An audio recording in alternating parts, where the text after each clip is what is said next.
Kumusta po kayo? Nasa mabuti ba kayong kalagayan?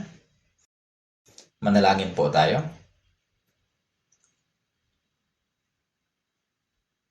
Banal at mahabagin naming Amang Diyos na sa amin ay nagmamahal, nagpapasalamat po kami sa inyo sapagkat iniligtas ninyo kami mula sa walang hanggang pagkawasa at ginawa ninyo kaming mga anak at hinahayaan ninyo kaming manatili sa iglesia sa natitirang bahagi ng aming buhay sa gitna ng inyong biyaya at salita. Maraming salamat po sa patuloy na pag-iingat at paggabay sa amin hanggang sa oras na ito. Kami noon ay nabuhay sa walang kabuluhan at malayo sa inyo. Ngunit tinawag ninyo kami sa pamamagitan ng Ebanghelyo at pinagkalooban kami ng pagkakataon na mabuhay para sa Ebanghelyo. Pakiusap, panatilihin ninyo nawa ang kagalakan sa aming puso at alalayan kami ng Spiritong nagnanais. Bigyan ninyo kami ng karunungan upang higit pa naming maunawaan ang kahangahangang biyayang ipinagkaloob ninyo sa amin. Sa aming natitirang buhay, tulungan niyo po kaming maipahayag ang inyong kaluwalhatian upang buong lakas naming maipangaral ang Ebanghelyo. Idinadalangin namin na magamit nawa kaming lahat para sa banal ninyong gawain. Sa oras na ito, ang Ebanghelyo ay pinapangaral sa Retreat Center. Panginoon, mahayag nawa ang inyong dakilang biyaya sa bawat taong dumadalo at upang walang sino man ang dumating at umalis nang hindi natatanggap ang inyong biyaya. Kumilos po kayo ng mahigit na kapangyarihan upang mahayag ang inyong kaluwalhatian. Taimtim po naming idinadalangin na ang salitang nais ninyong ihayag sa amin ngayon ay maisulat sa aming puso at makita sa aming mga buhay sa pamamagitan ng kapangyarihan at kaluwalhatian ng Diyos. Ipinagkakatiwala po namin ng lubusan sa mga kamay ng Espiritu Santo ang buong pagtitipon ngayong araw. Mula sa simula hanggang sa wakas, ito po ang aming dalangin sa pangalan ng aming tagapagligtas na si Jesucristo na sa amin ay nagmamahal. Amen. Buksan po natin sa Biblia sa ikalawang Samuel chapter 11.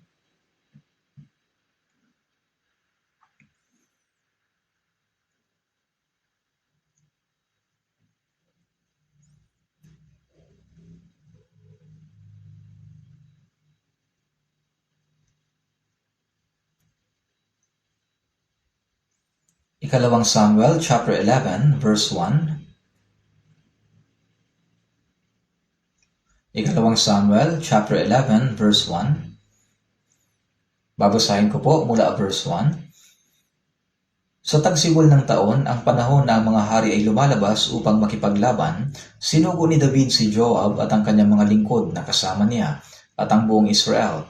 Kanilang sinalanta ang mga Amonita at kinubkob ang Raba, ngunit si David ay nanatili sa Jerusalem. Isang dapit hapon, nang si David ay bumangon sa kanyang higaan at naglalakad sa bubungan ng bahay-hari, nakakita siya mula sa bubungan ng isang babaeng naliligo at ang babae ay napakaganda. Nagsugo si David at nagtanong tungkol sa babae at sinabi ng isa, "Hindi ba ito ay si Batseba na anak ni Eliam na asawa ni Urias na Hiteo?" Kaya't si David ay nagpadala ng mga sugo at kinuha siya. Ang babae ay pumaroon sa kanya at siya ay kanyang sinipingan. Siya ay kakatapos pa lamang maglinis mula sa kanyang karumihan. Pagkatapos, siya ay bumalik sa kanyang bahay. Ang babae ay naglihi at siya ay nagsugo at sinabi kay David, "Ako'y buntis." Tingnan din po natin mula verse 14. Verse 14 at 15. Basahin po natin ang sabay-sabay. Kinaumagahan, sumulat si David kay Joab at ipinadala kay Urias. Sa liham ay kanyang isinulat, "Ilagay mo si Urias sa unahan ng pinakamainit na labanan. Pagkatapos kayo ay umurong mula sa kanya upang siya ay masaktan at mamatay." Habang kinukubkub ni Joab ang lunsod, kanyang inilagay si Urias sa lugar na alam niyang kinaroroonan ng matatapang na lalaki. At ang mga lalaki sa lunsod ay lumabas at lumaban kay Joab at ilan sa mga lingkod ni David ay nabuwal na kasama ng bayan. Si Urias na Hiteo ay napatay rin. Pagkatapos ay nagsugo si Joab at sinabi kay David ang lahat ng mga balita tungkol sa labanan. At sa verse 26 at 27, nang marinig ng asawa ni Urias na si Urias na kanyang asawa ay namatay, kanyang tinangisan ng kanyang asawa. Nang tapos na ang pagluluksa, si David ay nagsugo at kinuha ang babae sa kanyang bahay at siya ay naging kanyang asawa at nagkaanak sa kanya ng isang lalaki. Ngunit ang bagay na ginawa ni David ay hindi kinalugdan ng Panginoon. Hanggang dito. Kasalukuyang ginaganap ang ikapitong batch ng summer retreat sa Retreat Center, lalo na sa mismong oras na ito. Ipinapangaral ang Ebanghelyo. Bagamat hindi po tayo makadala doon ng personal, mahalaga na magkaisa tayong lahat sa pananalangin upang mahayag ang kaluwalhatian ng Diyos. Kaya kasalukuyan ginaganap ang ikapitong batch ng summer retreat sa Retreat Center. Kaninang umaga, tiningnan ko ang attendance report. Hanggang kanina, 9,637 ang bilang ng pre-registration. Mayroon namang 557 ang nagpa-register on-site. At 2,859 ang dumalo ulit mula sa mga naunang batch. Kaya sa kabuuan, 13,053 katao ang dumalo. Kahapon ng hapon, mahigit 2,800 na sasakyan ang pumasok at pumarada sa Retreat Center. Napakaraming tao ang dumating. At sa oras na ito, nakikinig sila sa pangangaral ng Ebanghelyo. Dahil sa ipinapangaral ng Ebanghelyo sa mismong oras na ito, dapat din tayong lumapit sa Diyos ng may gayon ding puso. Magkaisa sa pananalangin at maingat na makinig sa kanyang salita. Ang nais kong ibahagi ngayong araw ay tungkol sa dalawang sulat o liham na may kinalaman sa pagkakakilanlan at misyon. Una, sa talatang binasa natin kanina sa 2 Samuel chapter 11, makikita natin ang isang liham na isinulat ni David. Pag-isipan natin ito ng sandali. Ilang chapters po ba mayroon ang aklat ng mga awit? 150 na awit, hindi ba? Mula dito, 73 ang isinulat ni David, halos kalahati ng buong aklat. Maraming awit ng papuri ang inawit ni David. Ngunit sa buong Biblia, mayroon lamang isang pagkakataon kung saan personal na sumulat si David ng isang liham.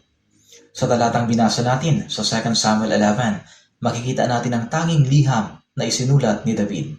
Ngunit ang nilalaman ng liham na iyon ay hindi isang pagpapahayag ng kaluwalhatian ng Diyos o pagpupuri sa Diyos. Sa halip, ito ay isang liham ng kamatayan, isang sulat na naguutos na patayin si Urias, na buong tapat na nag-alay ng buhay para kay David. Bakit nangyari ang ganoong bagay? Titingnan natin ngayon ang mga pangyayaring ito. At pagkatapos, makikita rin natin na tayo ay nabubuhay sa mundong ito bilang mga sulat ni Kristo. Kaya kaugnay ng ating pagkakakilanlan bilang mga naligtas na Kristiyano at ng misyon na ipinagkatiwala sa atin ng Panginoon, pag-aaralan natin ngayon ang dalawang liham na ito. Tingnan ulit natin sa 2 Samuel chapter 11 verse 1.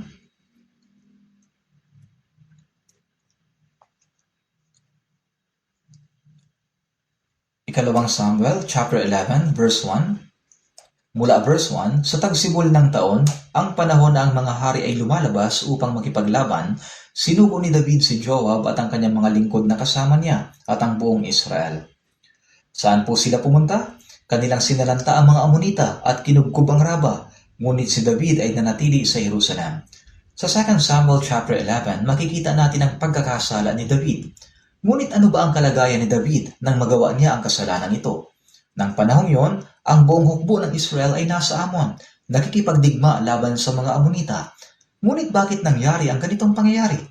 Ang background ng pangyayaring ito ay makikita sa chapter 10. Buksan natin sa chapter 10 mula verse 1. Ikalawang Samuel chapter 10 mula verse 1.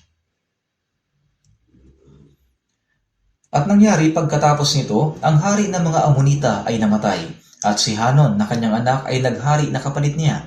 Sinabi ni David, pagpapakitaan ko ng kagandahang loob si Hanon na anak ni Nahas, gaya ng pagpapakita sa akin ng kagandahang loob ng kanyang ama. Kaya nagsugo si David sa pamamagitan ng kanyang mga lingkod upang aliwin siya tungkol sa kanyang ama. At dumating ang mga lingkod ni David sa lupain ng mga anak ni Amon. Ngunit sinabi ng mga pinuno ng mga anak ni Amon kay Hanon na kanilang Panginoon, inaakala mo bang pinararangalan ni David ang iyong ama, kaya't siya'y nagsugo ng mga taga-aliw?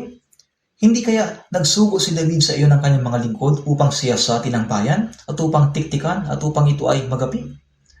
Kaya't dinakip ni Hanon ang mga lingkod ni David at inahit ang kalahati ng kanilang balbas at pinutol ang kanilang mga suot sa gitna, sa kanilang pigi, at sila'y pinaalis. Nang ito ay ibinalita kay David, siya'y nagsugo upang salubungin sila, sapagkat ang mga lalaki ay lubhang napahiya. Sinabi ng hari, manatili kayo sa Jericho hanggang sa tumubo ang inyong balbas, pagkatapos ay bumalik na kayo. Ito ang pangyayaring naganap. Ano nga ba ang nangyari?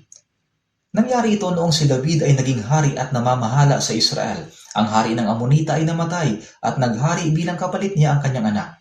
Kaya nagpadala ng sugo si David upang makiramay at alipin ang bagong hari. Ngunit nang makita ng mga lingkod ng hari ng Amon ang mga sugo, sinabi nila, inaakala mo bang isinugo ni David ang mga taong ito upang parangalan ng iyong ama? Hindi. Isinugo sila ni David bilang mga espiya upang alamin ang mga lugar na maaari nilang salakayin. Ito yung sinabi ng mga lingkod ng hari. Dahil sa paghihinalang ito, kanilang ipinahiya at nilait ang mga sugo na dapat ay tinanggap nila ng may paggalang. At ano ang ginawa nila? Paano nila ininsulto itong mga sugo ni David? Kanilang pinahiya at nilait ang mga sugo na ito. Paano? Tingnan ulit natin sa verse 4. Kaya't dinakip ni Hanon ang mga lingkod ni David at inahit ang kalahati ng kanilang balbas. Noong panahong iyon, ang mga lalaki ay karaniwang nagpapahaba ng kanilang balbas. Ang balbas ay nagpapakita ng karangalan at autoridad. At nagpapahiwatig din na sila ay malalayang tao.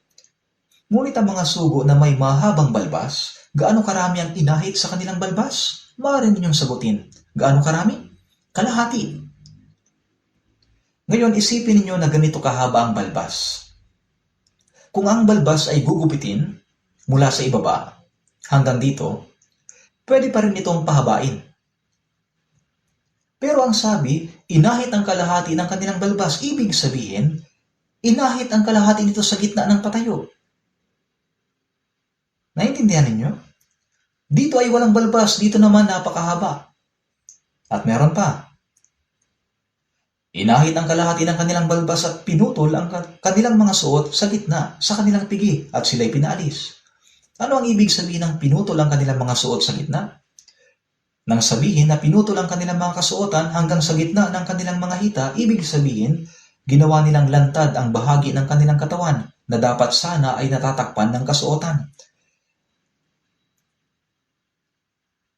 Ngayon ay nakikinig kayo sa isang nakakamanghang kwento. Ngunit parang hindi kayo namamangha. Napakalaking kahihiyan at paghamak ang kanilang naranasan. Sinong nakaranas nito? Ang mga sugo ni David. Isipin natin sandali, ipagpalagay natin na ang presidente ng Amerika ay nagsugo ng mga kinatawan o delegasyon sa ating bansa.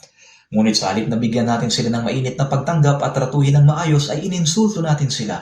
Ano ang ipinapahiwatig nito? Ito ay parang paghahamon ng giyera. Kaya nga nagsimula ang digmaan. Sa mga susunod na pangyayari, nanalo ang Israel sa digmaan. Nagkakaroon sila ng tagumpay, ngunit dahil dumating ang panahon ng taglamig, hindi na nila maipagpatuloy ang pakikipagdigma, kaya bumalik ang hukbo sa Israel. At nang dumating ang tagsibol, nagsimula ang 2 Samuel chapter 11 na nakaugat sa pangyayaring ito. Sinabi sa verse 1, sa tagsibol ng taon, ang panahon na mga hari ay lumalabas upang makipaglaban.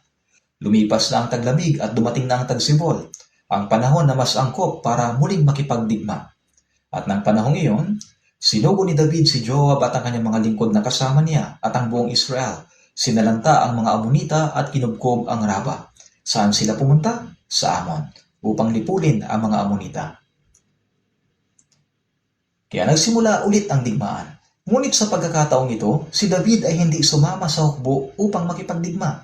Nasaan si David? Sa chapter 11 verse 1 sinabi, si David ay nanatili sa Jerusalem. Hindi ito nabanggit ng walang dahilan. Kung ating susuriin sa 2 Samuel chapter 11, makikita natin ang isang David na ibang-iba sa karaniwan niyang pagkatao. Gaya ng sinabi natin kanina, sa buong buhay ni David, naranasan niya ang patnubay ng Diyos, ang tulong ng Diyos at ang pagliligtas ng Diyos. Siya ay isang taong malapit na sumusunod at naglilingkod sa Diyos. Pinupuri niya ang Diyos dahil sa kanyang biyaya at itinataas ang pangalan ng Diyos.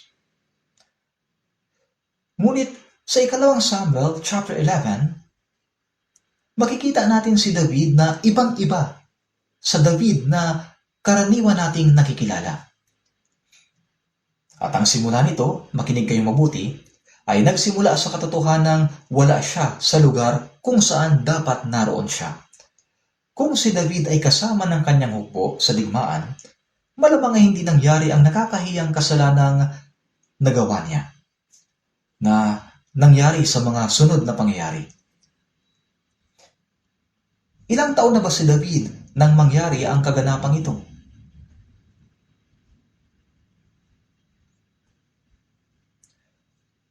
Itong mga kaganapang ito sa 2 Samuel.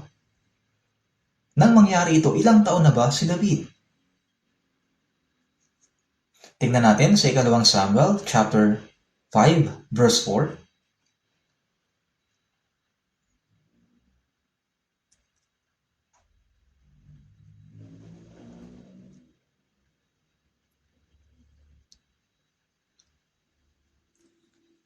Ikalawang Samuel chapter 5 verse 4.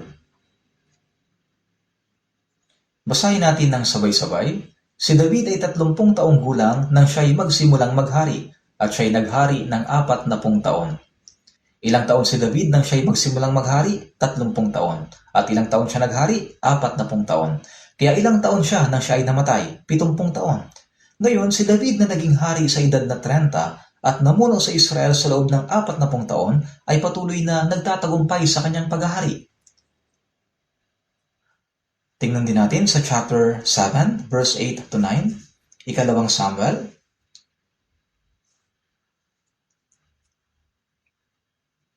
Chapter 7, verse 8 to 9. Ngayon nga'y ganito ang iyong sasabihin sa aking lingkod na si David. Ganito ang sabi ng Panginoon ng mga hukbo, kinuha kita mula sa kulungan ng tupa, sa pagsunod sa tupa, upang ikaw ay maging pinuno sa aking bayang Israel. Ako'y naging kasama mo saan ka man pumunta, at aking inihiwalay ang lahat ng iyong kaaway sa harap mo, at gagawin kitang isang dakilang pangalan, gaya ng pangalan ng mga dakila na nasa lupa. Sino ang nagsabi nito? Ang Diyos. At kanino niya sinabi? Kay David. Ang Diyos ang nagtaas kay David, at ang Diyos ang nagbigay ng karangalan sa kanyang pangalan. Ang Diyos ang gumawa kay David upang maging marangal at dakila. Pero paano niya ito ginawa? Pansinin natin ang sinabi, ako'y naging kasama mo saan ka man pumunta, at aking inihiwalay ang lahat ng iyong mga kaaway. Namuhay si David na hawak ang pangakong ito ng Diyos. Pagkatapos maging hari, patuloy niyang sinakop ang mga bansang nakapalibot sa Israel. Patuloy siyang nakipagdigma at saan man siya pumunta, pinagkalooban siya ng Diyos ng tagumpay. Tingnan din natin sa ikalawang Samuel chapter 8 verse 6. Ikalawang Samuel chapter 8 verse 6. Pagkatapos ay naglagay si David ng mga kuta sa Aram ng Damasco, at ang mga taga-Syria ay naging mga alipin ni David at nagsipagdala ng buwis. Basahin natin ang sabay-sabay ang huling bahagi, at binigyan ng Panginoon si David ng pagtatagumpay saan man siya pumunta. Sino ang nagbigay kay David ng tagumpay? Ang Diyos. Ang Diyos ang patuloy na nagkakaloob kay David ng ganitong kamanghamanghang biyaya. At si David ay namuhay sa loob ng biyayang iyon. Saan siya namuhay? Sa biyaya ng Diyos. Tingnan din natin sa verse 14. Pero magsimula muna tayo sa verse 13. At napabantog si David nang siya'y bumalik, nakapatay siya ng 18,000 mga Edomita sa libis ng asin. Naglagay siya ng mga kuta sa Edom. Sa buong Edom ay naglagay siya ng mga kuta, at ang lahat ng Edomita ay naging mga alipin ni David. Basahin natin ang sabay-sabay. At binigyan ng Panginoon si David ng pagtatagumpay saan man siya pumunta. Patuloy na binigyan ng Diyos si David ng tagumpay, at patuloy na sumasa kanya ang Diyos. Sa bawat tigmaan, patuloy siyang nananalo. Tagumpay ang paulit-ulit na nangyayari. Namuhay siya sa biyaya ng Diyos, at ang mga pagpapalang patuloy na ipinagkakaloob sa kanya ng Diyos ay naging tila pangkaraniwang bagay na lang sa kanyang buhay. Ganon din tayo. Ang ating kaligtasan ay biyaya ng Diyos. At pagkatapos nating maligtas, araw-araw, patuloy tayong namumuhay sa kamanghamanghang biyaya na patuloy na ipinagkakaloob sa atin ng Diyos. Pero may panganib. Kapag ang kamanghamanghang biyayang ipinagkakaloob sa atin ng Diyos ay magsimula ng maging parang pangkaraniwan ang turing natin, o isang karapatan na dapat lang nating tamasahin, pwede ding lumitaw sa atin ang katulad na kalagayan ni David sa 2 Samuel chapter 11. Kapag itinuring natin ang biyaya ng Diyos na para bang isang karapatang dapat lang nating tanggapin, anong unang nangyayari? Wala na tayo sa lugar kung saan dapat naroon tayo at nakakalimutan natin ang Diyos. Kapag nakalimutan natin ang Diyos, nakakalimutan din natin ang misyon na ipinagkatiwala niya sa atin. Nakakalimutan natin kung sino tayo, kung paano tayo dapat mamuhay sa harapan ng Diyos, at kung ano ang tungkuling ipinagkatiwala niya sa atin. Yan ang larawan ni David sa 2 Samuel chapter 11. Nang mangyari ang kasalanan ni David sa 2 Samuel chapter 11, ito ay humigit kumulang 20 years na mula nang siya'y maging hari, kaya nasa edad na halos 50 years old na si David. Hindi ito isang kasalanang nagawa niya nung siya'y bata pa at puno pa ng sigla. Sa halip, nangyari ito nung matagal na niyang nararanasan ng tagumpay. Saan man siya pumunta, pinagkakalooban siya ng Diyos ng tagumpay at patuloy niyang nararanasan ang biyaya ng Diyos. Nang mismong panahon na yon, nangyari ang napakatindi niyang kasalanan. Saan ba nagsimula ito? Nagsimula ito sa paglimot sa Diyos. Dito sa 2 Samuel chapter 11, marami pa akong ipapaliwanag sa inyo. Kung susuriin nating mabuti, 3 mahalagang bagay ang wala rito. 3 bagay na dapat makita sa buhay ng isang taong tunay na naglilingkod at sumusunod sa Diyos. Wala tayo ritong makikitang bakas ng paghahanap sa Diyos. Walang makikitang pakikinig sa salita ng Diyos. At walang makikitang pananalangin sa harapan ng Diyos. Tingnan natin sa Deuteronomy chapter 8.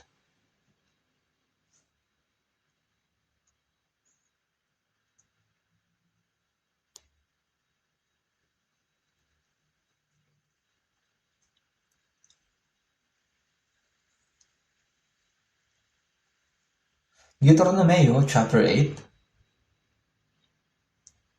verse 11 hanggang 13. Mag-ingat ka sa iyong sarili na baka malimutan mo ang Panginoon mong Diyos sa hindi mo pagtupad ng kanyang mga utos, mga batas at mga tuntunin na aking iniutos sa iyo sa araw na ito. Baka kapag ikaw ay nakakain at nabusog at nakapagtayo ng magagandang bahay at nakatira na sa mga iyon, at kapag ang iyong mga bakahan at ang iyong mga kawan ay dumami na, at ang iyong pilak at ang iyong ginto ay dumami, at ang lahat ng nasa iyo ay dumami, basahin natin ang sabay-sabay ang verse 14, ay magmataas ang iyong puso at iyong malimutan ang Panginoon mong Diyos na naglabas sa iyo sa lupain ng Ehipto sa bahay ng pagkaalipin. 2 buwan bago pumasok ang mga Israelita sa lupain ng Kanaan, muling ipinahayag ni Moses sa mga Israelita ang mga salita sa Deuteronomeo. Ipinapaalala niya muli kung ano ang salita ng Diyos, kung ano ang kautusan ng Diyos, at kung ano ang mga biyayang ipinagkaloob ng Diyos sa mga Israelita sa buong panahon iyon. Ngunit dito sa verse 14, sa binasa natin, sinasabi, at iyong malimutan ang Panginoon mong Diyos. Ano ang maaaring mangyari? Makalimot. Sa tingin ko, dito nagsisimula ang lahat ng problema. Nakakalimot tayo sa Diyos. Nakakalimot tayo kay Jesucristo. Pero bakit? Makikita natin sa talata bago ito. Kapag ikaw ay nakakain at nabusog at nakapagtayo ng magagandang bahay at nakatira sa mga iyon. Ang mga biyayang tinatamasa natin sa ating pang-araw-araw na buhay. Ang totoo niyan, ang biyayang ipinagkakaloob sa atin ng Diyos ay higit pa kaysa ating iniisip. Lagi niya tayong pinagkakalooban ng saganang biyaya. Ngunit habang namumuhay tayo sa gitna ng ganoon kasaganang biyaya, kapag nakalimutan natin ang Diyos, ano ang nawawala? Nawawala ang pasasalamat. At nakakalimot rin tayo sa ating pagkakakilanlan. Kung sino ba tayo sa harapan ng Diyos? Nakakalimutan din natin ang ating misyon na ipinagkatiwala niya sa atin. At sa huli, makikita na lang natin ang ating sarili na namumuhay na ng walang kaugnayan sa kalooban ng Diyos. Lahat ng ito'y nagsisimula sa pagkalimot sa Diyos. Subalit anong sinasabi ng kasulatan sa verse 14? Baka ang iyong puso ay ano ang mangyari? Magmataas. Magiging mapagmataas tayo. Hindi kaya iniisip natin na ang mga biyayang ipinagkaloob ng Diyos sa atin ay mga bagay na nararapat lamang nating matanggap? Na para bang may utang ang Diyos sa atin? Hindi kaya hinihingi natin ang mga ito sa Diyos na para bang karapatan natin ito na dapat tamasahin?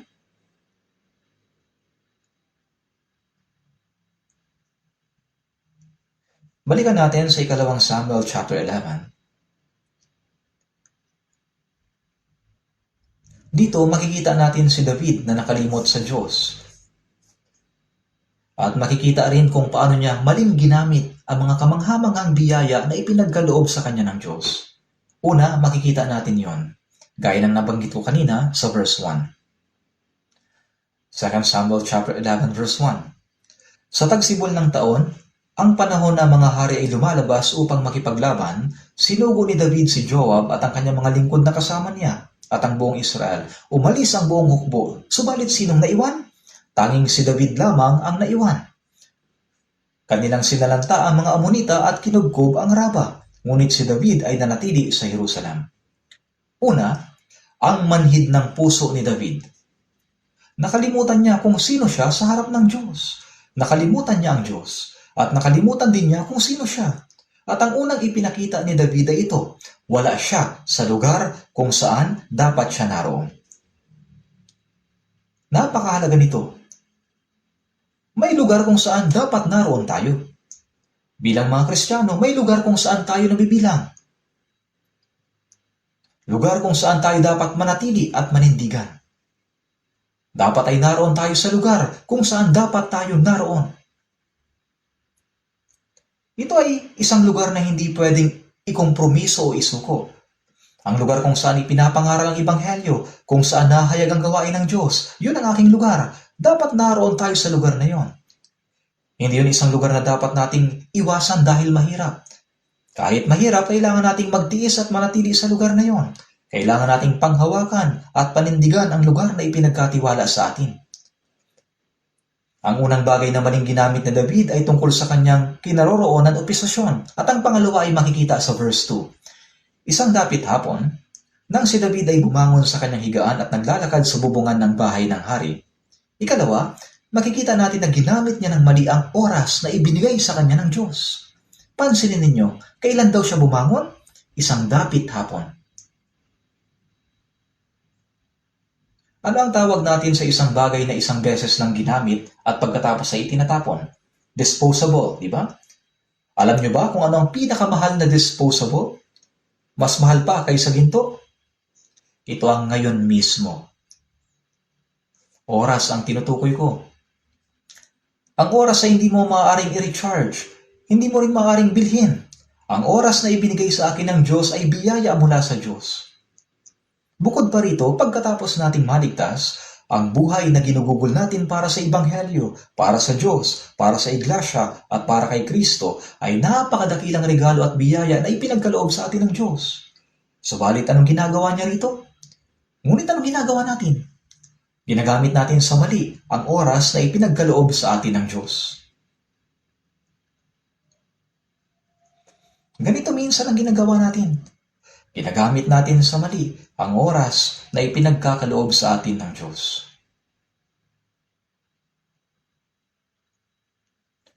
At tingnan pa natin sa verse 2. Isang dapit hapon nang si David ay bumangon sa kanyang higaan at naglalakad sa bubungan ng bahay ng hari, nakakita siya mula sa bubungan ng isang babaeng naliligo at ang babae ay napakaganda. Nakita niya ito nang hindi sinasadya, tama ba? Ngunit kahit na meron siyang nakita, hindi niya dapat hinayaan na magpatuloy na sa susunod na hakbang. Sa verse 3, ano ba ang ginawa ni David? Nagsugo si David. Nagpadala siya ng isang tao. Sa 2 Samuel chapter 11 verse 3, nagsugo si David at nagtanong tungkol sa babae. At sinabi ng isa, hindi ba ito'y si Batseba na anak ni Eliam, na asawa ni Urias na Hiteo? Ngayon, nagpasiyasat pa siya tungkol sa babae. Sa verse 3, makikita natin ang isa pang bagay na maling ginamit ni David. Ano pa ang maling ginamit niya? Ang kanyang kapangyarihan. Ang kapangyarihang ipinagkaloob sa kanya ng Diyos. Ang autoridad na ibinigay sa kanya ng Diyos. Tandaan natin, ang hari ng Israel ay itinalaga mismo ng Diyos. Tingnan natin sa Deuteronomio chapter 17.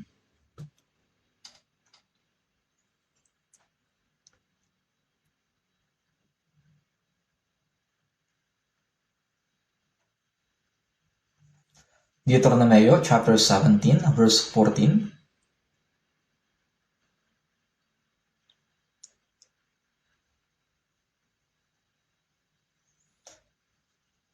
Chapter 17, verse 14. Kapag dumating ka na sa lupaing ibinibigay sa iyo ng Panginoon mong Diyos, at iyong maangkin ito, at iyong matirahan, at iyong sasabihin, ako'y maglalagay ng isang hari na gaya ng lahat ng mga bansang nasa palibot ko. Sa verse 15, basahin natin ng sabay-sabay, ilalagay mong hari sa iyo ang pipiliin ng Panginoon mong Diyos. Dito makikita natin na alam na ng Diyos na darating ang panahon na hihilingin ng mga Israelita na magkaroon sila ng isang hari na mamumuno sa kanila. Kaya kapag humingi sila ng hari at nais nilang magtalaga ng isang hari, anong uri ng tao ang sabi ng Diyos na dapat nilang gawing hari? Makikita natin mismo dito, hindi ba? Sa verse 15, ilalagay mong hari sa iyo ang pipiliin. Anong uri ng tao ang pipiliin? Ang pipiliin ng Panginoon mong Diyos. Ang pagiging hari ng Israel ay hindi dahil sa taong pinili ng tao. Sino ang nagluklok sa kanya? Sino ang pumili sa kanya? Ang Diyos. Kung gayon, ang autoridad ng hari ng Israel, pati ang kapangyarihang ipinagkaloob sa hari, ay saan nanggaling? Saan nagmula? Sa Diyos. Anong ibig sabihin nito? Ang hari ng Israel ay isang taong dapat magparangal sa Diyos sa harapan ng bayan, magpakita ng kaluwalhatian ng Diyos, at maging halimbawa sa pagdilingkod sa Diyos. Karaniwan, ganoon naman ang ginagawa ni David. Pero sa 2 Samuel chapter 11, kakaiba ang naging kilos niya. Kaya balikan natin ang 2 Samuel chapter 11. Makikita natin dito. Sa 2 Samuel chapter 11, naging kakaiba ang kilos niya. Hindi katulad ng dating ginagawa ni David. Sa chapter 11, verse 3, nagsugo si David at nagtanong tungkol sa babae at sinabi ng isa, hindi ba ito ay si Batseba na anak ni Eliam na asawa ni Urias na Hiteo? Pag-isipan natin ito. Pwede ba kayong tumingin sa akin? Isipin natin na tayo si David at tayo mismo ang nasa sitwasyon na ito. Dahil siya ay hari, sinabi niya sa isang lingkod, alamin mo kung sino ang babaeng yon at bumalik ka. Kaya pumunta ang lingkod at bumalik. Tama ba? Pero kung hindi siya ang hari, hindi naman ito tungkol sa kung gaano kataas o kababa ang posisyon ng tao. Nagbibigay lang ako ng isang halimbawa. Kung si David ay isa lang bantay sa pintuan o isang tagalinis lang o isang utusan lamang at wala siyang autoridad bilang hari, kung sasabihin niya sa isang tao, pumunta ka at alamin mo kung sino ang babaeng yon, gagawin kaya nila yon para sa kanya? Baka sabihin nila, ang lakas naman ng loob mo. Sino ka ba? Ano bang gusto mong mangyari? Baka ganito ang sabihin ng mga inuutusan niya sa kanya. Ang autoridad, kakayahan at kapangyarihang ibinigay sa kanya ng Diyos ay ginamit niya sa maling paraan para sa sarili niyang pagnanasa at makalamang hangarin. At may isang nakakagulat na bagay dito.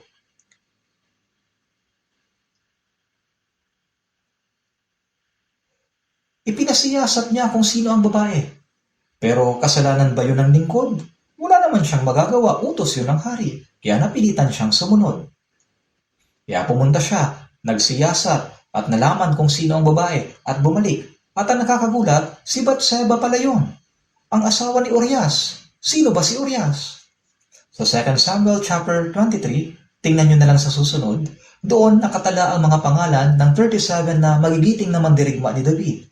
May 37 magigiting na mandirigma na nagbuwis ng kanilang buhay para kay David at nag-alay ng kanilang buhay bilang katapatan kay David sa kaharian. Ngunit ang taong nasa pinakahuli ng talaang iyon ay si Urias. Anong uri ba ng tao si Urias? Isang taong lubos na naging tapat kay David.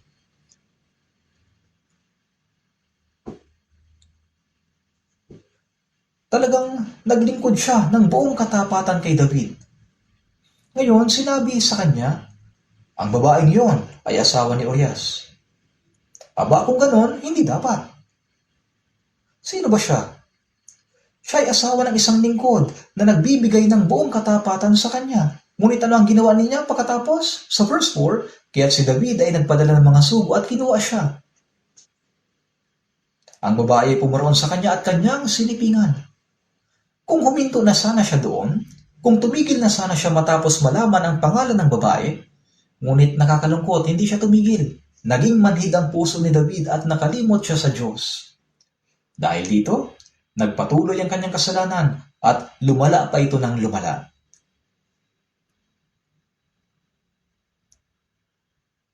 Sa huli, nakipagtalik siya sa babae at nagkasala. Ngunit hindi doon nagtapos ang lahat. Tingnan natin sa verse 5. Ang babae ay naglihi at siya'y nagsugo at sinabi kay David, "Ako'y buntis." Ngayon, malaking problema na ito. Ano na ang gagawin ni David? Kaya pagkatapos nito, ipinatawag ni David si Urias. Pinauwi ni David si Urias. Pero umuwi ba talaga si Urias? Hindi siya umuwi. Si Urias ay isang taong may matibay na paninindigan. Para bang sinasabi sa kanya ni David, "Nanggaling ka sa digmaan at napagod ka ng husto, umuwi ka at magpahinga." Ngunit hindi pa rin umuwi si Urias. Ngayon tingnan natin sa verse 11, ipinapakita nito kung anong uri ng puso meron si Urias. Tingnan natin sa verse 11, 2 Samuel chapter 11 verse 11, sinabi ni Urias kay David, "Ang kaban, ang Israel at ang Juda ay naninirahan sa mga tolda at ang aking Panginoong si Joab at ang mga lingkod ng aking Panginoon ay nagkakampo sa parang. Pupunta ba ako sa aking bahay upang kumain, uminom at sumiping sa aking asawa? Habang buhay ka at buhay ang iyong kaluluwa, hindi ko gagawin ang bagay na ito." Sumagot si Urias, at ano ang una niyang binanggit? Ang kaban. Sinabi niya, naroon ang kaban ng Diyos. Ipinapakita nito na ang puso ni Urias ay nakatuon sa Diyos. Sinabi rin niya, ang buong hukbo ng Israel ay naroon sa pakikipaglaban. Paano ako makakauwi at magpapakasarap habang sila'y nakikipagdigma? Mula sa unang paglitaw ni Urias sa kwentong ito, makikita natin ang kanyang katapatan at nanatili siyang tapat hanggang sa huling sandali ng kanyang buhay. Ngunit isipin ninyo, sinubukan ni David na pagtakpan ang kanyang kasalanan, ngunit hindi niya ito nagawa. Hindi niya ito maitago. At pagkatapos nauwi ito sa pagsulat ni David ng isang napakasamang liham. Tingnan natin ang verse 14 at 15. 2 Samuel chapter 11 verse 14 at 15.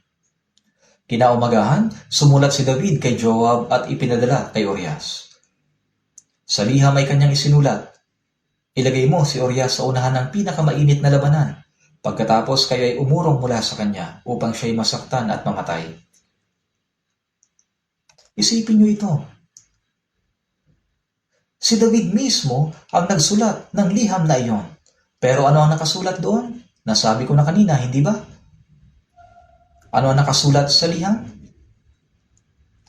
Nakasulat doon na ang tapat na si Urias dapat patayin.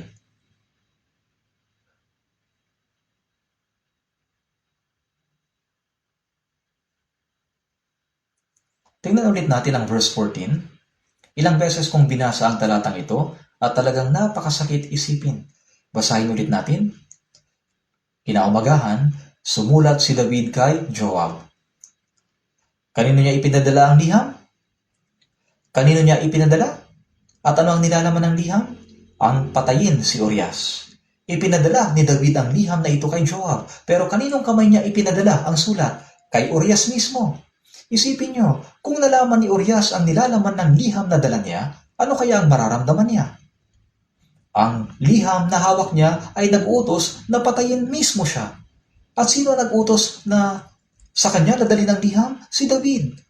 Napakalayo nito sa David na ating kilala.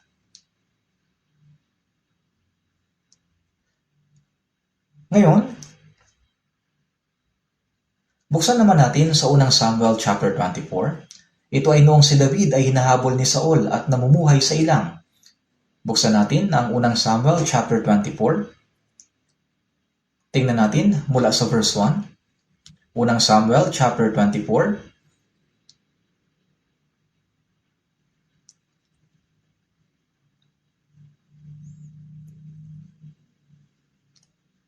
Unang Samuel chapter 24.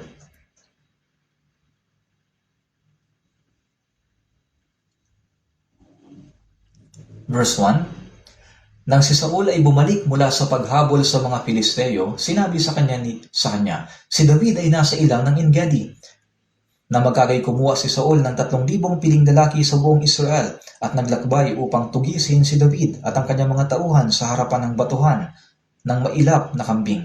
Siya'y dumating sa mga kulungan ng kawan sa daan na kinaroroonan ng isang yungib at pumasok si Saul upang dumumi. Samantala, si David at ang kanyang mga tauhan ay nakaupo sa kaloob-loobang bahagi ng yungib. At sinabi ng mga tauhan ni David sa kanya, narito ang araw na sinabi ng Panginoon sa iyo, aking ibibigay ang iyong kaaway sa iyong kamay at iyong gagawin sa kanya kung ano ang gusto mo. Nang magagay tumindig si David at lihim na pinutol ang laylayan ng balabal ni Saul. Ano lang ang pinutol ni David? Ang laylayan lang ng balabal ni Saul. Nangyari ito noong si David ay nagtatago sa ilang ng Engedi habang tumatakas mula kay Saul. Nasa 10 taon siyang tumatakas mula kay Saul. Ayon sa Biblia, makikita natin sa iba't ibang lugar sa ilang ang kanyang pinagtataguan. At ang lugar na ito sa Engedi ang isa sa mga lugar na kanyang pinuntahan. Ngunit dito, may isang kakaibang pangyayari. Pumasok si Saul sa mismong yungib na kinaroroonan ni David at ng kanyang mga tauhan. Kaya sinabi ng mga kasama ni David, narito ang araw na sinabi ng Panginoon sa iyo, ibibigay ang iyong kaaway sa iyong kamay at iyong gagawin sa kanya kung ano ang gusto mo. Ngunit hindi yun ginawa ni David. Sa halip, pinutol lang niya ang isang laylayan ng balabal ni Saul. Yun lang ang ginawa niya. Pinutol lang niya ang isang laylayan ng balabal ni Saul. Tingnan natin sa verse 5. Pagkatapos, nagdamdam ang puso ni David sapagkat kanyang pinutol ang laylayan ng balabal ni Saul. Ano ang nangyari kay David? Hindi naman niya sinaktan si Saul. Pinutol lang niya ang maliit na laylayan ng balabal ni Saul, pero nabagabag pa rin ang puso ni David. Napakasensitibo ng puso ni David noon sa kung ano ang kalugod-lugod sa Diyos. Sa verse 6, basahin natin, at sinabi niya sa kanyang mga tauhan, huwag ipahintulot ng Panginoon na ako'y gumawa ng ganitong bagay sa aking Panginoon, na binuhusan ng langis ng Panginoon, na aking saktan siya ng aking kamay. Ganito si David noon. Pero pagdating sa 2 Samuel chapter 11, ano ang nangyari sa kanya? Ang mismong general na buong tapat na naglingkod sa kanya at handang mag-alay ng buhay, si Urias, anong ginawa niya? Sumulat siya ng isang liham na nag-uutos na patayin si Urias upang pagtakpan ang sarili niyang kasalanan. At ang liham na yon ay ipinadala niya kay Job sa pamamagitan mismo ni Urias. Kaya napakalaking pagbabago. Nakakatakot ang ganitong kalupitan. Bakit nangyari yon? Dahil nakalimutan niya ang Diyos. Bilang resulta na wala ang kakayahan niya sa wastong pagpapasya, na wala ang kakayahan niyang maunawaan ang salita at kalooban ng Diyos. Nang suriin ng Diyos ang buhay ni David, ganito ang sinabi tungkol sa kanya sa unang hari, chapter 15, verse 5. Sapagkat ginawa ni David ang matuwid sa mga mata ng Panginoon at hindi lumihis sa anumang bagay na iniutos sa kanya sa lahat ng araw ng kanyang buhay, maliban lamang ang tungkol kay Urias na Hiteo.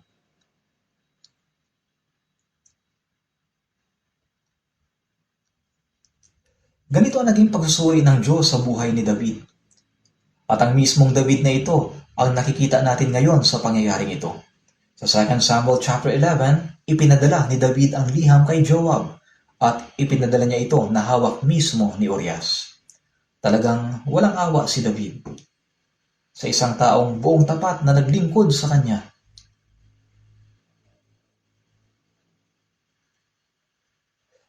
Bakit nagawa niya ang ganitong bagay? Bakit nagbago ng ganito si David? Tingnan natin sa Hebreo chapter 3. Hebreo chapter 3 verse 13.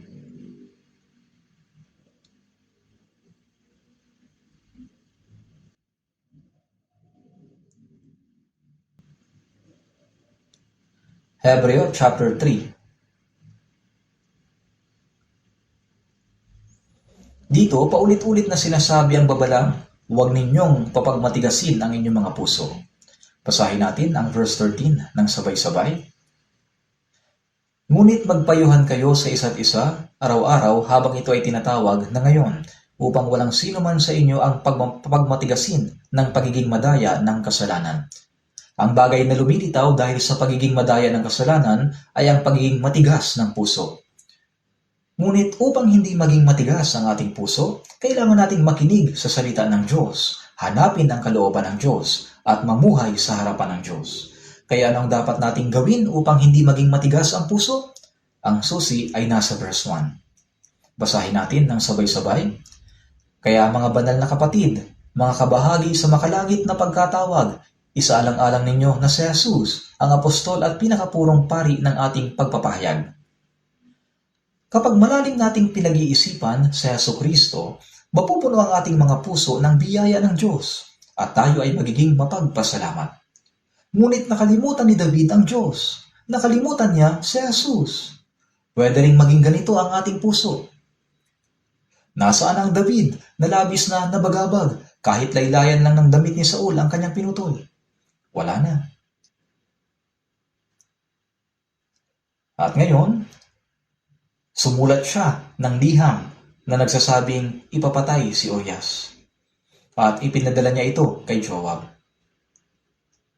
Nagsulat siya at pinadala kay Joab.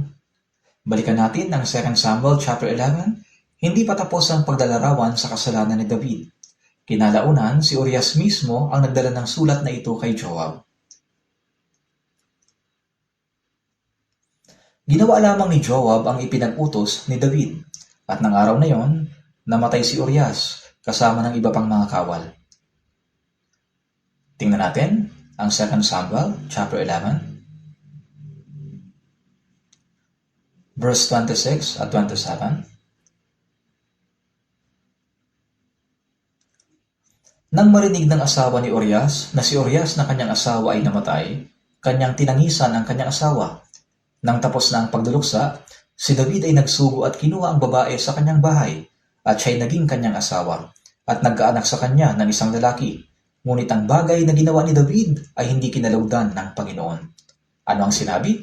Hindi kinalugdan ng Panginoon. Nakikita ng Diyos ang lahat, anuman ang ginagawa ni David. Kung hindi natin alam ang kasalanang ginawa ni David at ang nakasulat sa liham, pag binasa natin ang verse 26 at 27, baka isipin natin na napaka-maawaing hari ni David. Kasi ang asawa ng kanyang general ay naging balo, kaya maaaring isipin natin na nagpakita si David ng kabutihan para sa babae at sa kanyang pamilya. Ngunit alam ng Diyos ang lahat. Ano ba talaga ito? Ito ay pagkukunwari. Binalutan niya ang kanyang kasalanan upang magmukhang mabuti. Paano niya nagawa ang ganito? Dahil sa pagkalimot sa Diyos. Nagawa niya ito dahil sa pagkalimot sa Diyos. Ganitong uri ng pamumuhay ang lumitaw sa kanyang buhay. At sa 2 Samuel chapter 12, sinaway ng Diyos ang kasalanan ni David sa pamamagitan ng propetang si Nathan. Si David ay isang taong tunay na nagsisi ng lubusan. Sa palagay ko, ang kadakilaan ni David ay nasa pagsisisi. Walang sino man ang nagsisi na tulad ni David. Ngunit isipin nating maigi ang mga nangyari. Dito, habang nakikinig si David sa saway ng propetang si Nathan, sa verse 12, manhid na rin siya sa kanyang konsensya. Kaya sa 2 Samuel chapter 12 verse 5, sinabi ni David, habang buhay ang Panginoon, ang lalaking gumawa nito ay karapat-dapat na mamatay. At pagkatapos ay sinabi ni Nathan kay David, ikaw ang lalaking yun. Hanggang sa sandaling yun, hindi pa rin niya nalalaman. Bakit? Dahil ang kanyang puso ay manhid na at nawalan na ng kakayahang kumilala ng tama at mali. Ito ang dahilan kung bakit namuhay si David ng ganito sa harap ng Diyos. Pagkatapos marinig ni David ang saway na ito, inawit niya ang awit 51. Sinulat niya ang awit 51. Tingnan natin.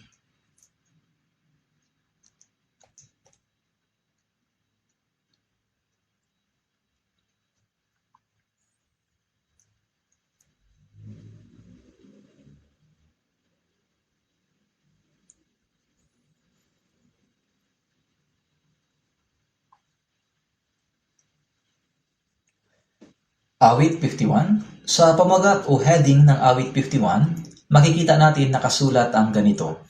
Sa punong mga awit ni David, nang si Nathan na propeta ay dumating sa kanya pagkatapos na siya ay makapasok kay Bathsheba. Pagkatapos marinig ni David ang pagsaway ng Diyos sa pamamagitan ni Propeta Nathan, siya ay tumalikod sa kanyang kasalanan at nagsisi, at ito ang awit na kanyang inawit. Kaya tingnan natin sa verse 12. Basahin natin ng sabay-sabay. Ibalik mo sa akin ang kagalakan ng iyong pagdiligtas, at alalayan ako na may spiritong nagnanais. Gaya ng paunang sinabi ko kanina, sinabi ko sa inyo na sa gitna ng pagkakasala ni David sa 2 Samuel chapter 11, sinabi ko na may tatlong bagay na talagang kailangan sa buhay ng isang taong naglilingkod sa Diyos at namumuhay para sa kaluwalhatian ng Diyos. Sinabi ko yon ilang minuto pa lamang nakakalipas. Hindi nakita ang tatlong yon. Wala tayong nakikitang paghahanap sa salita ng Diyos. Wala rin tayong nakikitang pagnanais na sumunod sa salita ng Diyos. At wala rin tayong nakikitang pananalangin. At may isa pang bagay na hindi natin makikita. May isa pang bagay na hindi rin natin makikita. Napakahalaga nito. May wala kay David nung siya ay nagkasala. Sa verse 12, sinasabi niya, ibalik mo sa akin ang kagalakan ng iyong pagdiligtas. Ito ang nawala sa kanya. Ang kagalakan ng pagdiligtas. Naranasan niya ang kamanghamanghang pagdiligtas ng Diyos mula sa kamay ng mga kaaway at ang dakilang ibiyayang ipinagkaloob ng Diyos. Pero nakalimutan niya yon. Nawala sa kanya ang kagalakan ng kaligtasan. Habang namumuhay siya sa biyayang ipinagkakaloob ng Diyos, nawala ang kanyang pasasalamat at nakalimutan niya ang mga kamanghamanghang biyaya at pagdiligtas sa kanya ng Diyos. Kaya ngayon nananalangin siya na ibalik sa kanya yon, di ba?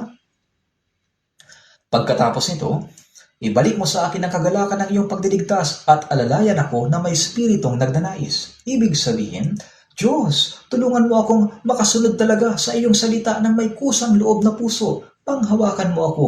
Yan ang panalangin niya ngayon. At dahil dito, ano ang nais niyang gawin? Sa verse 13, kung magkagayoy ituturo ko sa mga sumusuway ang mga lakad mo at ang mga makasalanan ay manunumbalik sa iyo. Nais niyang mamuhay ulit na ibinabahagi sa mga makasalanan ang tungkol sa biyaya ng Diyos, ang biyayang ipinagkaloob ng Diyos at ang kamanghamanghang paggabay at tulong na ibinibigay ng Diyos. Nais niyang mamuhay ulit na ibinabahagi ang tungkol sa biyaya ng Diyos. Ngayon, tingnan natin si David. Sa biyaya ng Diyos, itinaas siya ng Diyos at ginawa siyang isang marangal na tao. Ngunit nakalimutan niya ang Diyos at binaliwala ang kamanghamanghang biyayang natanggap niya. Iniisip niya ang karapatan niya yon, na dapat ko lang itong tamasahin. Bukas, patuloy ko pa rin itong tatamasahin dahil matagal ko na itong tinatamasa. At yun ang naging dahilan kung bakit nauwi si David sa pagsulat ng isang liham na nagdulot ng pagkamatay ng isang tao. Tingnan naman natin ang isa pang liham. Ito ay nasa Korinto, chapter 3.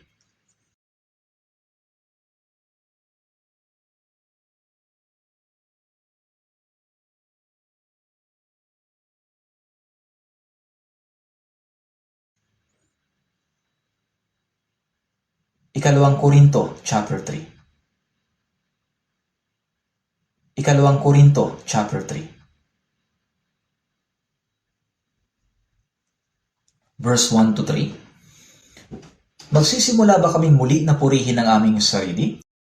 O kailangan ba namin gaya ng iba na mga sulat ng papuri sa inyo o mula sa inyo? Kayo mismo ang aming sulat na nasusulat sa aming mga puso, nakikilala at nababasa ng lahat ng mga tao. Ipinapakita ninyo na kayo'y sulat ni Kristo na iniingatan namin.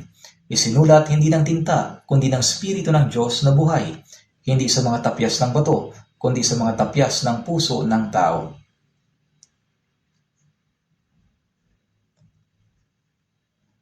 Dito, sinabi ito ni Apostol Pablo sa mga mananampalataya sa iglesia ng Korinto. Nung panahong iyon, may mga bulaang guro na nagdadala ng mga liham ng rekomendasyon o mga liham ng pagpapakilala upang patunayan ang kanilang sarili. Kaya naman, yun mismo ang tinutukoy dito ni Pablo. Sa verse 1, sinasabi niya, kailangan ba namin, gaya ng iba, na mga sulat ng papuri sa inyo? Ibig sabihin, kailangan pa ba nilang magpadala ng isang katibayan na nagsasabing ganito akong tao? O isang liham ng rekomendasyon para patunayan ang kanilang sarili? Hindi na yan kailangan kay Pablo. Bakit? Makikita natin sa kasunod na talata. Sa verse 2, kayo mismo ang aming sulat. Sino ang tinutukoy niya? Ang mga mananampalataya sa iglesia sa Korinto. ang isang Kristiyanong naligtas ay namumuhay sa mundong ito bilang isang liham na nagpapatotoo tungkol kay Kristo. Nabubuhay tayo sa mundong ito bilang mga taong nagpapatotoo sa kamanghamanghang pag-ibig at biyayang ginawa ng Diyos. Sino ang mga Kristiyano? Tayo. Ngayon, tingnan natin ang mga katabi natin. Tayo, ako, tayong lahat ay namumuhay sa mundong ito para sa gawain ito, hindi ba? Pero may isang mahalagang bagay dito.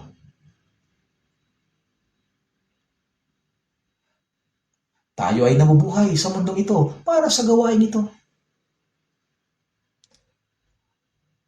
Ang mga naligtas na Kristiyano ay mga sulat ni Kristo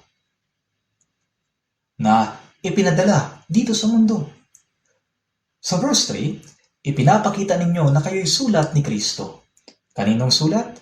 Hindi sulat ni Pablo. Sinasabi, kayo'y sulat ni Kristo. Ang isang liham ay merong nagpadala at tatanggap. At syempre may nilalaman ang liham. Ipinapakita ninyo na kayo ay sulat ni Kristo. Ang mga Kristiyano, ang mga taong naligtas ay namumuhay sa mundong ito bilang mga sulat ni Kristo. Yan ang pagkakakilanlan ng isang Kristiyano. Sila ay mga taong nagpapakita kay Kristo. Sa ibang salita, ang mga Kristiyanong na ipanganak na muli ay mga taong nakasulat sa buhay nila si Kristo. Nakasulat sa buhay nila si Kristo. Tingnan ulit natin sa verse 3. Ipinapakita ninyo na kayo'y sulat ni Kristo na iniingatan namin. Isinulat hindi ng tinta, kundi ng Espiritu ng Diyos na buhay. Ito ay isinulat ng Espiritu Santo. Hindi sa mga tapyas ng bato, kundi sa mga tapyas ng puso ng tao. Isinulat ng Diyos si Jesucristo sa atin na mga naligtas sa pamamagitan ng Espiritu Santo. Tayo ang mga taong nagpapatotoo, nagbabahagi at nagpapakita nito, hindi ba? Ito ang pagkatao natin. Paulit-ulit niyang sinabi upang bigyang diin na mga Kristiyanong naligtas ay mga buhay na sulat na nagpapatotoo kay Kristo. Ito ang pagkatao natin. Pero mayroong mahalaga dito. Tingnan ulit natin sa verse 2. Sinasabi sa 2 Korinto, chapter 3, verse 2, kayo mismo ang aming sulat na nasusulat sa aming mga puso, nakikilala at nababasa ng lahat ng mga tao. Kanina, ang sulat na ipinadala ni David sa pamamagitan ni Urias para kay Joab ay isang selyadong sulat. Bakit? Paano kung makita ni Urias kung ano nakasulat sa loob? Malaking problema yon, di ba? Ang sulat ay isinulat para pagtakpan ang kasalanan. Kaya ito ay isang sulat na tinakpan, itinago at selyado. Pero ang sulat ni Kristo ay isang bukas na sulat. Ito ay nakikilala at nababasa ng lahat ng tao. Dito, ang salitang nakikilala at nababasa, ibig sabihin napapatunayang totoo. Ibig sabihin sa pamamagitan ng buhay ng mga naligtas na Kristiyano, nakikilala ng lahat ng tao na ang mga taong ito'y tunay na naglilingkod sa Diyos, sila'y nagpapakita kay Jesucristo. At ang isang taong tunay na naligtas ay hindi maaaring itago sa Jesucristo. Ang isang taong tunay na naligtas ay hindi maaaring itago ang kamanghamanghang biyaya ng Diyos. Nakikilala ng lahat ng tao na ang mga taong ito'y tunay na naglilingkod sa Diyos. Tingnan natin sa Mateo chapter 5.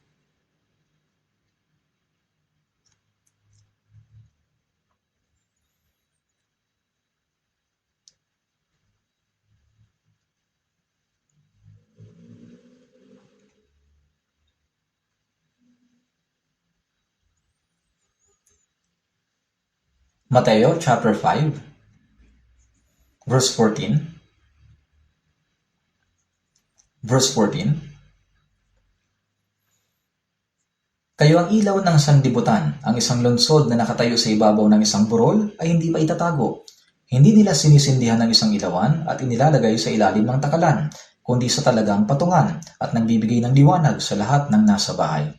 Kayo ang ano daw? Kayo ang ilaw ng sanlibutan. Ang mga naligtas ay dapat mamuhay bilang ilaw ng sanlibutan. Hindi natin dapat tinatakpan ng ilaw at inilalagay sa ilalim ng takalan upang hindi ito makita. Ang ilaw ay hayagang nakikita. At ngayon sa verse 16, dahil sa verse 16, kaya napunta tayo rito. Basahin natin ng sabay-sabay. Paliwanagin ninyo ng gayon ang inyong ilaw sa harap ng mga tao upang makita nila ang inyong mabubuting gawa at luwalhatiin nila ang inyong Ama na nasa langit. Ngayon, ano ang tawag sa isang taong hindi magkatugma ang salita at gawa? Sinungaling, hindi ba? Ang mga Kristiyano ay mga taong nagsasabi ng katotohanan. Ang mga salita ng isang Kristiyano ay mga salitang nagbibigay ng buhay. Bago tayo naligtas, nasa ilalim tayo ng walang hanggang kamatayan. Tayo ay mga katutubong anak ng kapuotan. Tayo ay mga kaaway ng Diyos. Ngunit sa pamamagitan ni Jesucristo, nang marinig at maniwala tayo sa Ebanghelyo, sa kamanghamanghang pag-ibig at biyaya na minsan magpakailanman ay tumubos sa ating mga kasalanan, nagbago ang ating kapalaran. Makinig kayo mabuti. Ang pagkakakilanlan ng isang Kristiyano ay nagiging malinaw kapag naaalala natin ang Diyos at si Jesucristo. Sa gayon, nagiging maliwanag kung sino tayo at kung para saan tayo nabubuhay. Kung malilimutan natin ito, mabubuhay tayo ayon sa mga pagnanasa ng laman. Ngayon, sa oras na ito, maraming tao sa buong mundo, pati na rin sa Korea, ang malamang nakaupo sa loob ng gusali ng mga church ng simbahan, hindi ba? Pero ilan kaya talaga sa kanila ang tunay na ipinanganak na muli? Ang isang Kristiyanong naligtas ay isang buhay na mensaheng nagpapatotoo kay Jesucristo. Sa Galatia chapter 3 verse 27, sinasabi, sapagkat ang lahat na nasa inyo na binautismuhan kay Kristo ay ibinihis si Kristo. Ano daw ang ating isinuot? Ibinihis si Kristo. Ang ibig sabihin ng ibinihis, nakikita si Kristo sa ating buhay. Tayo ay mga taong nagpapakita kay Kristo. Nakikita ng ibang tao ang ating mga salita, ang ating mga gawa.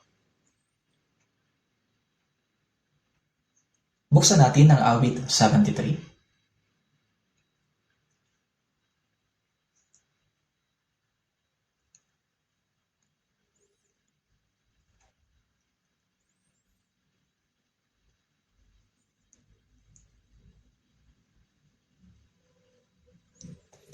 Awit 73.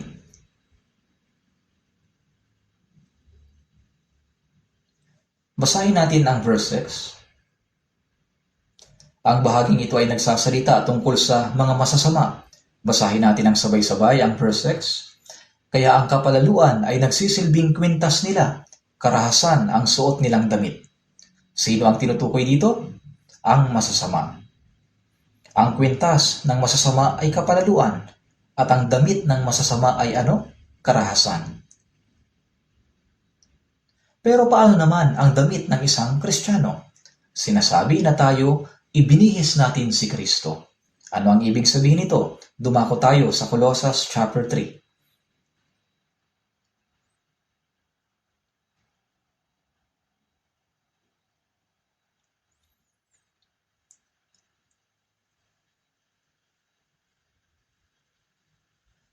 Colossus chapter 3, verse 12. Bilang mga hinirang ng Diyos, mga banal at minamahal, magbihis kayo ng kahabagan, ng kabaitan, ng kababaang loob, ng kaamuan at ng katyagaan. Ano ang ginagawa natin? Ang magbihis. Ito ang damit ng isang naligtas na Kristiyano. Ulitin natin. Bilang mga hinirang ng Diyos, mga banal at minamahal, magbihis kayo ng kahabagan, ng kabaitan, ng kababaang loob, ng kaamuan at ng katiyagaan. Basahin natin ng sabay-sabay ang verse 13 at 14. Pagtiisan ninyo ang isa't isa. Kung ang sino man ay may reklamo laban sa kanino man, magpatawaran kayo sa isa't isa. kung paanong pinatawad kayo ng Panginoon, gayon din naman ang inyong gawin. At higit sa lahat ng mga bagay na ito, magbihis kayo ng pag-ibig na siyang tali ng kasakdalan.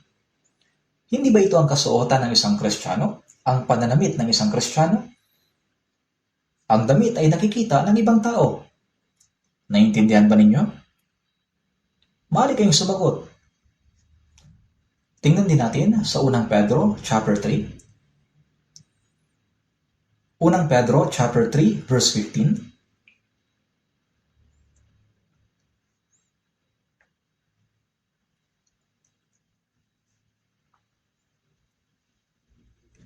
Unang Pedro chapter 3 verse 15.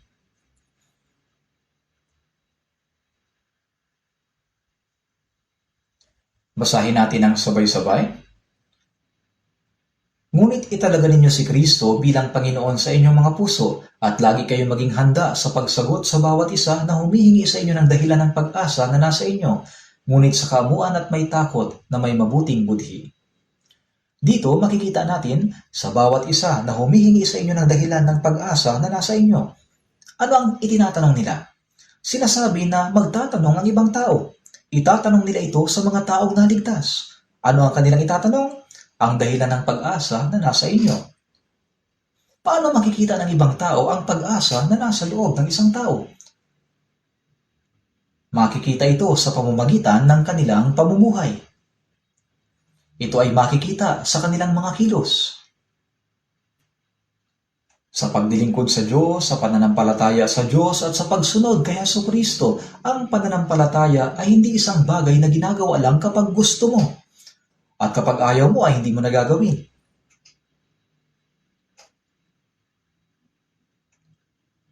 Ang pananampalataya ang paraan ng ating pamumuhay. Sa bawat isa na humihingi sa inyo ng dahilan ng pag-asa na nasa inyo. Ang taong nabubuhay ng ganito ay may isang bagay na likas sa kanya. Ano yon? Makikita sa unang bahagi. Italaga ninyo si Kristo bilang Panginoon sa inyong mga puso. Kapag ang Panginoon ang may-ari ng kanyang puso, ang kanyang pamumuhay ay magbabago ng ganito.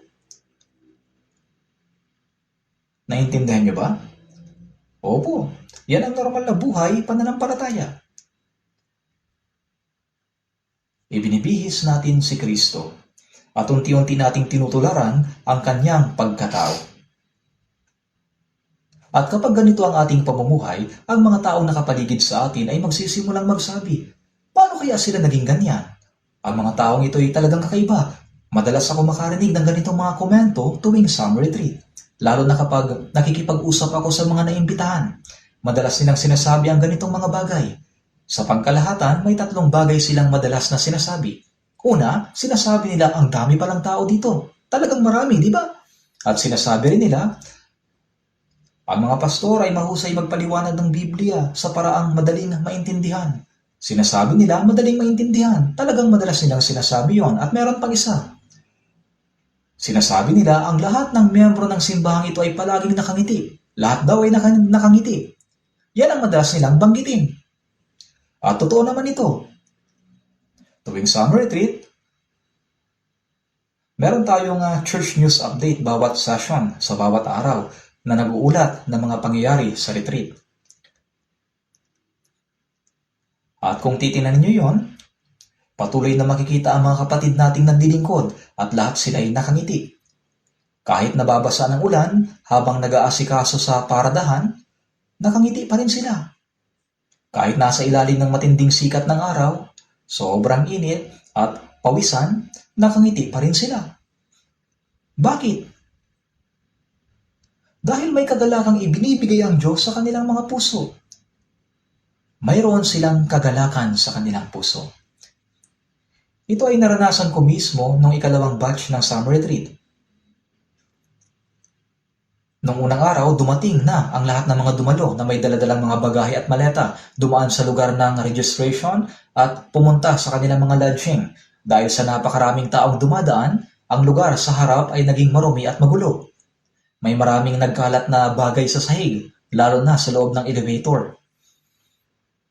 Habang patuloy na dumarating ang mga kapatid, napansin kong marumi ang loob ng elevator, kaya kumuha ako ng walis at nagwawalis. Alam ninyo, may 3 elevator sa main hall. 2 na ang nalinis ko at papunta na ako para linisin ang natitira pang isa. Pero may ilang sisters na naglilinis sa harapan nito. Masigla at masaya silang nagwawalis. Kaya tinanong ko sila, salamat sa inyong pagsisikap, kayo ba ang mga volunteer na naka-assign sa lodging? Tinanong ko yon dahil hindi sila nakasuot ng uniforme ng mga volunteer. Alam naman ninyo na ang mga volunteer may magkakaibang uniforme, depende sa paglilingkod, di ba?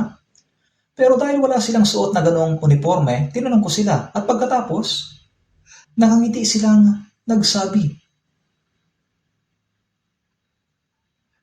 Nung tanungin ko sila ay nakangiting sinabi ng isang kapatid na babae.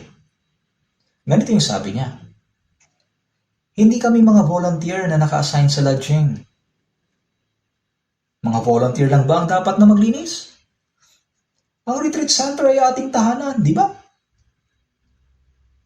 Siyempre, ang mga may-ari nito ang dapat maglinis.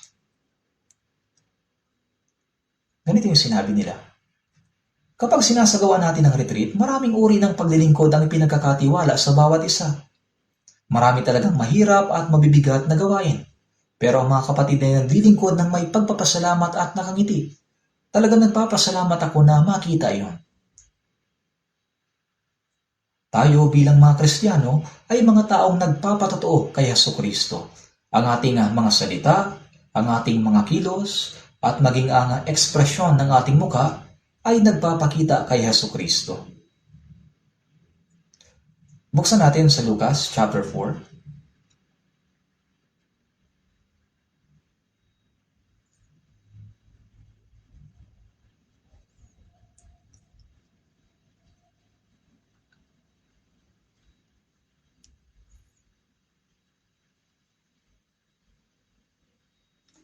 Lucas chapter 4 verse 43. Verse 43.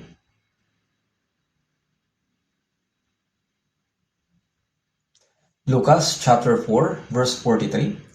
Basahin po natin ang sabay-sabay. Subalit sinabi niya sa kanila, kailangan ko ring ipangaral sa ibang bayan ang magandang balita ng kaharian ng Diyos, sapagkat ako ay sinugo para sa layuning ito. Ano ang dahilan kung bakit dumating si Jesus sa mundong ito? Dumating siya upang ipangaral ang magandang balita ng kaharian ng Diyos. At si Jesus ay nag-alay ng kanyang sarili sa krus upang tubusin, minsan magpakailanman, ang lahat ng kasalanan ng mga tao sa mundo. At tayo ang mga taong nagpapatotoo tungkol dito. Ang mga Hudyo at ang kanilang kasaysayan ay nagpapatotoo tungkol sa buhay na Diyos. Sila ay mga saksi ni Jehovah, mga saksi ng Diyos. Tama ba? Kung gayon, tayo mga taong naligtas ay nabubuhay sa mundong ito bilang mga saksi ni Jesucristo. Dumako tayo sa John chapter 20.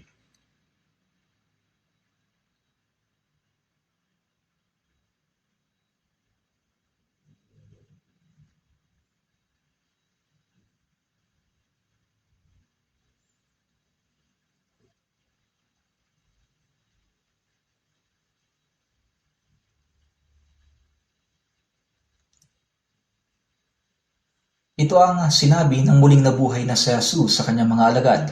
Basahin natin ang sabay-sabay ang verse 21. Muling sinabi sa kanila ni Jesus, kapayapaan ang sumainyo, kung paanong sinugo ako ng Ama ay sinusugo ko rin naman kayo. Si Jesus mismo ay sinugo. At tayong mga naligtas na Kristiyano ay mga isinugo din sa mundong ito. Tayo ay mga taong nagpapatotoo tungkol kay Jesucristo. Buksan din natin ang Roma chapter 10.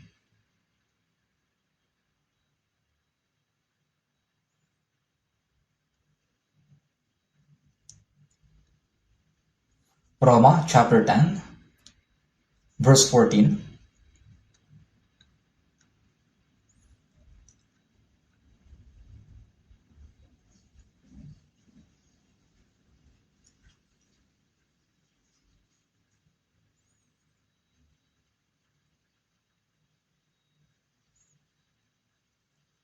Roma chapter 10 verse 14.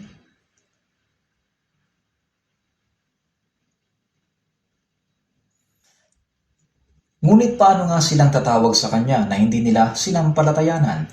At paano sila sasampalataya sa kanya na hindi nila napakinggan? At paano sila makikinig kung walang mangangaral? Basahin natin ng sabay-sabay ang verse 15. At paano sila mangangaral kung hindi sila sinugo? Gaya ng nasusulat, anong ganda ng mga paan ng mga nagdadala ng mabuting balita ng mabuting bagay. Ang mga taong isinugo, anong uri ng mga tao sila? Sila ay mga taong nangangaral ng Ebanghelyo. Tayo ay namumuhay sa mundong ito bilang mga taong nagpapatotoo tungkol sa kamanghamanghang pag-ibig at biyaya ng Diyos.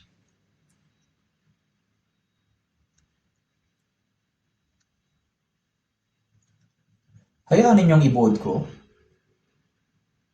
Si David ay palihim na sumulat ng isang liham upang itago ang kanyang kasalanan. Sumulat siya ng isang liham na nag-uutos patayin ng isang tao. Noong panahong yon, ginamit niya sa maling paraan ang biyayang ipinagkaloob sa kanya ng Diyos at nakalimutan din niya ang Diyos. Siya ay nasa maling lugar. Wala siya sa lugar kung saan siya dapat naroon.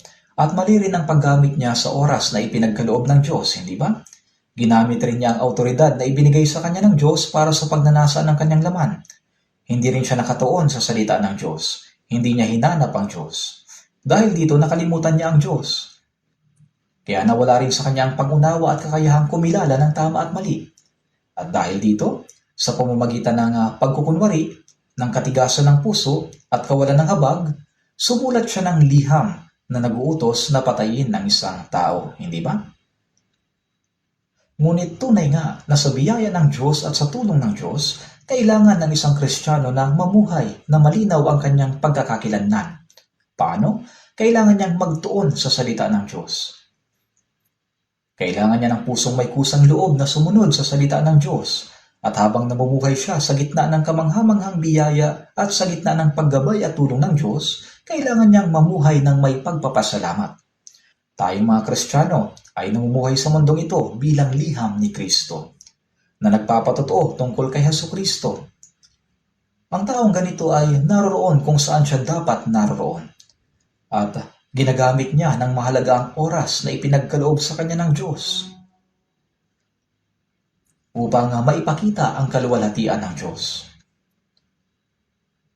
At ginagamit niya ang lakas na ibinibigay sa kanya ng Diyos at ang kakayahang ipinagkaloob sa kanya ng Diyos sa paglilingkod at sa pagpapalaganap ng Ebanghelyo upang maipakita ang kaluwalhatian ng Diyos. Yan ang normal, yan ang nararapat. At sa pamamagitan ng pamumuhay ayon sa salita ng Diyos at sa pamamagitan ng pagsunod sa kanyang salita, maipapakita natin sa ibang tao ang pag-ibig ng Diyos at ang kamanghamanghang biyaya ni Hesukristo. Ang tunay na Kristiyano ay hindi natatakot sa sakripisyo at pagpapagal para sa Ebanghelyo. Hindi siya nag-aalinlangan sa gawain ng pagliligtas ng mga kaluluwa. Yan ang ating pagkakakilanlan. Kailangang maging malinaw sa atin ang ating pagkakakilanlan. Dapat nating tapat na gampanan ang misyong ipinagkatiwala sa atin ng Diyos.